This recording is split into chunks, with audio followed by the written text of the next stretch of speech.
Of course, here is a long format story title and a full story based on your wonderful prompt. The Song of the Endless Blue, a beautiful and mysterious adventure of a boy who listened to the sea. Chapter 1, The Siren's Call. Leo was not a boy of the mountains or the forests. His soul was mapped in shades of cerulean and teal. While other children dreamed of flying, Leo dreamed of sinking into the weightless, silent cathedral of the ocean. At 16, he was already a certified scuba diver. His world the vibrant, alien landscape that began where the shoreline surrendered. His grandfather, a man who smelled of salt and old stories, had told him, "The ocean doesn't just make waves, Leo. It sings. Most people are too busy making noise to hear its song." Leo heard it. He heard it in the rhythmic crash of the waves, the whisper of the tide pulling back over pebbles, and most clearly in the profound silence 40 feet below the surface. It was a song of immense peace and terrifying mystery. His adventure began not with a bang, but with a stupid fact. He was exploring a well-known coral reef, the Sunken Garden, a popular spot for tourist divers. He was watching a clownfish, a vibrant orange splash darting between the venomous, waving tentacles of its sea anemone home. His dive computer, a gift from his grandfather, beeped softly. It wasn't an alarm, just a random fact of the dive his grandfather had programmed in. The screen flashed. Fact: clownfish are all born male. When the dominant female of the group dies, the largest male will physically change sex to become the new female.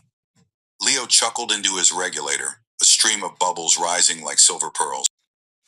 What a bizarre, beautiful, and utterly stupid fact, he thought. Nature is wonderfully weird. He watched the clownfish with new respect. That little guy was potentially a future king and queen, all in one lifetime. Chapter 2, The Whispering Grotto.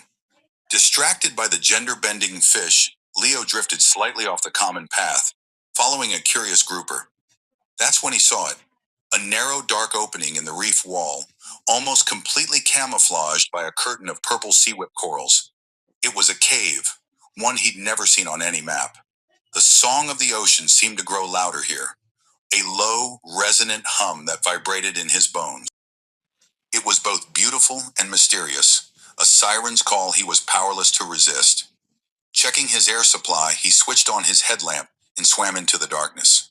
The tunnel narrowed, then opened up into a cavern that took his breath away.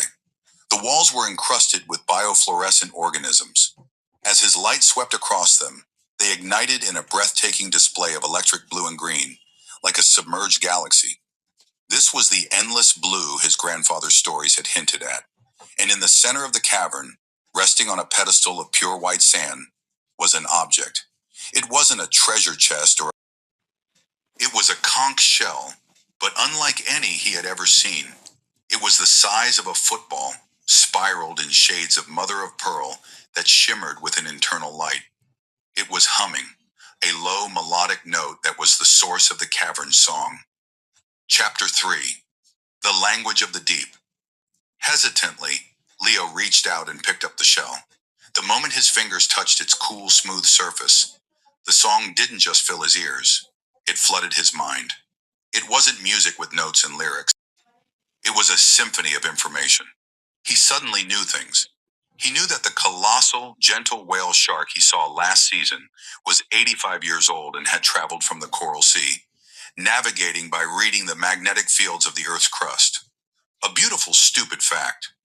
Whale sharks have tiny teeth on their eyeballs, called dermal denticles, to protect them. He understood that the grumpy-looking moray eel had a second set of jaws in its throat, called pharyngeal jaws, that lunged forward to pull food down its gullet. A terrifying, stupid fact. Imagine having a second mouth inside your throat that does the swallowing for you. The shell was a library, a living archive of the ocean's wisdom, written in a language of pure experience. It showed him the Great Migration, where millions of creatures moved as one pulse of life. It showed him the ancient, slow wisdom of the Greenland shark, a creature that could live for 500 years, born before Shakespeare picked up a quill. A cold, stupid fact. Because of the frigid temperatures, they often have parasitic copepods attached to their corneas, making them partially blind. He saw the beauty, the intricate dance of symbiotic relationships, the birth of a seahorse father, the kaleidoscope of a spawning event.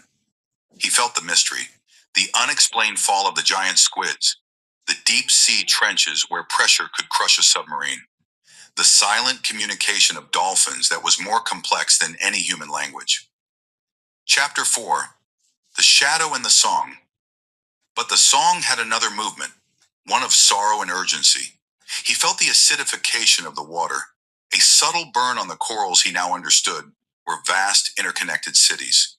He saw the ghost nets, invisible curtains of death, and felt the choking panic of a sea turtle that mistook a plastic bag for a jellyfish. A horrifying, stupid fact. There is a garbage patch in the Pacific Ocean, twice the size of Texas, and plastic is now being found in the deepest, most remote marine trenches. The song became a plea. A shadow fell over the entrance of the cavern. A giant manta ray, its wingspan wider than Leo tall, hovered there. Its eyes were ancient and intelligent. In the song, the manta was a guardian, a messenger. It didn't speak in words, but conveyed a simple, powerful image. The shell in Leo's hands, its light spreading from him, out of the water, into the world above. He understood. He was not meant to keep this treasure. He was meant to be its voice. Chapter 5: The Boy Who Sang the Ocean's Song. Leo swam back to the surface, the luminescent conch secured in his dive bag. The world above seemed louder, harsher, and blindingly bright. But he was different. The song was now inside him. He didn't become a famous scientist or a politician. He became a storyteller. He went back to his coastal town and started talking. He told the tourists and the fishermen, the children and the elders, the beautiful and stupid facts of the ocean. He didn't just say, "Don't pollute." He said, "Did you know that a sea cucumber breathes through its butt? It's called a respiratory tree. And when our trash covers the ocean floor, it can't breathe." People listened. They remembered. He described the vampire squid, which isn't a squid or an octopus, but a unique relic that turns itself inside out when threatened. A weird, stupid fact: it lives in the oxygen minimum zone, turns itself inside out when threatened. A weird, stupid fact: it lives in the oxygen minimum zone, survives by using two long, sticky filaments to catch marine snow, the decaying detritus that falls from above. He used it to explain how every particle of life and trash finds its way into the deep. He sang the song of the ocean through his stories. He spoke of its breathtaking beauty and its profound mysteries, all woven together with those wonderfully absurd, stupid facts that made people laugh, and then think, and then care. The luminescent conch. He returned to the Whispering Grotto. Its job was done with him. Its light had been transferred. Now Leo was the song. He was the boy who dove deep and brought back not just shells and memories, but a purpose. His adventure was no longer just about what he found beneath the waves, but about what he could change upon the shore. And the beautiful, mysterious, and wonderfully stupid song of the sea continued, now with a human heart to help sing its chorus.